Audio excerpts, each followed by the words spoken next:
কাছাৰৰ বৰখলা সমষ্টিৰ বৰযাত্ৰাপুৰত দুঃসাহসিক চুৰিকাণ্ড সংঘটিত হয়। ঘৰত কোনো লোক নথকাৰ সুযোগ লৈ চোৰে চলাইছে চাফাই অভিযান। ঘৰৰ পৰা লুটি নিছে নগদ ধন আৰু স্বৰ্ণালংকাৰ, নথি পত্ৰসহ বিভিন্ন ধৰণৰ সামগ্ৰী। স্থানীয় সজীবুদ্দিন নামৰ এক ব্যৱসায়ীৰ ঘৰত সংঘটিত হৈছে দুঃসাহসিক এই চুৰিকাণ্ডৰ ঘটনা।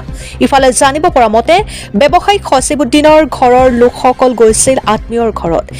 সেই সুযোগ লৈ ঘৰৰ দৰ্জা ভাঙি ঘৰৰ ভিতৰত প্ৰৱেশ কৰি লুটি লৈ যায় স্বৰ্ণালংকাৰ সহ বিভিন্ন সামগ্ৰী। ইফালে ঘটনা প্ৰত্যক্ষ কৰি পৰিয়ালৰ লোকে খবৰ দিয়ে আৰক্ষীক। ভাঙ্গাৰপাৰ আৰক্ষী ঘটনাস্থলীত উপস্থিত হৈ সমগ্ৰ ঘটনাৰ ওপৰত তদন্ত আৰম্ভ কৰে। ব্যুৰো ৰিপৰ্ট, অৰুণোদয় আসাম। যারা ডাকাতরা এসেছিল এবং শুনতে লক্ষটা মিশনের জন্য রাখা ছিল, সব কিছু লুট করে নিয়েছে। সেটা বড় দুঃখজনক ব্যাপার। তাই আমরা আমাদের কাছাড়ের পুলিশ সুপার এবং পুলিশ প্রশাসনকে আমরা জোরালোভাবে দাবি জানাচ্ছি, কেননা যে এই সন্ধ্যার সময় যারা ডাকাতি করেছে তারা উপযুক্ত চিহ্নিত করে যাহাতে দৃষ্টান্তমূলক শাস্তি দেওয়া হয় এবং আগামী দিনে যারা এই অত্যন্ত অঞ্চলের যারা মানুষ রয়েছে তারা নিশ্চিন্তভাবে থাকতে পারে। কেননা ওনার যে ঘরটা অনেক ভালো ঘর, এখানে দেখছি গ্রিল লাগানো আছে এবং সেই ঘরে যদি ওরা ডাকাতি করে যায়, আমাদের এই গ্রামে অনেক মানুষ রয়েছে, এই ওনার মতো ঘর না, কিন্তু সেই ঘরের অবস্থা কী হবে। তাই আমি পুলিশ প্রশাসনকে আবারও আমাদের কাছাড়ের পুলিশ সুপার ওনাকেই জোরালো শাস্তি নেওয়ার জন্য আমরা অনুরোধ জানাচ্ছি।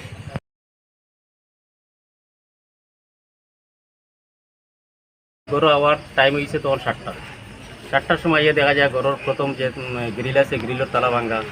এরপরে ভিতরে আমরা না ঢুকিয়া পুলিশ ইনফর্ম করছি। পুলিশ সকল আইসুন আইয়া দেখা যায় গরু সার্চ করিয়া 3টা গডরেজ আসলো, এগুলো 3টা গডরেজ ভাঙ্গা আছে। আমরা কিছু সোনা অলঙ্কারগুলো ওইগুলো আছে। আমার বাচ্চার পরীক্ষার বিষয়টা এটা আসলো পিছিয়ে যে দরজা আছে দরজার তালা ভাঙ্গিয়া সেগুলো ভাঙছে। এই যে ঘটনাটা দুষ্কৃতকারীরা যে কাণ্ডটা করছে সেটা শুনে আমরা অত্যন্ত অনুতপ্ত, এবং যে এই টাইমের ভিতরে একটা চোর যে কিভাবে একটা গ্রামের এত সুন্দর একটা মজবুত ঘরের গ্রিল ভেঙে করে ঢুকছে। সাধারণ মানে যারা গরিব ছোটোখাটো ঘর রয়েছে সেই ঘরে তো প্রবেশ করা একদম ইজি, কিন্তু এত যদি গ্রিল তালা লাগানি অবস্থায় ঘরটা ঢুকছে। এবং আজকে এই খবর হওয়ার পরে আমাদের বাঙ্গারপাড়ের ইনচার্জ বা পুলিশ প্রশাসন যে পদক্ষেপ নিয়েছে তড়িঘড়ি করে তারা এসেছে, ওদেরকে আমরা সাধুবাদ জানাচ্ছি। কাছাড়ের এসপি মহোদয়ের কাছে যারা দুষ্কৃতিকারী রয়েছে এদেরকে ধরে চিহ্নিত করে দৃষ্টান্তমূলক শাস্তি দেওয়ার জন্য আমি এলাকাবাসীর পক্ষ থেকে এসএইচজি গ্রুপ যে সিএলএফ প্রেসিডেন্ট তানগড় সন্ধ্যা 7টার সময় তারা গড় কেউ না থাকার সুবাদে কীভাবে গড় গ্রিল ভাঙ্গিয়া বা জিও করিয়া তাইলে আমার লগে লগে ফোন করছেন। সন্ধ্যা পরে খবর পাইয়া আমি এবং আমার পশ্চিম ভুবনেশ্বর নগর শ্রীকুনা জেলা পরিষদের বিজেপির মনোনীত প্রার্থী আব্দুল রাজাক ভাইয়ের লইয়া আমরা ফিল্ডও আইয়া এরকম একটা ঘটনা দেখে বড় দুঃখ লাগে, এবং এটার উপযুক্ত তদন্তর মাধ্যমে যাতে উপযুক্ত আসামি বাইরে হইয়া যাতে তার উপযুক্ত শাস্তি হয় সেটার প্রতি আমি জোরালো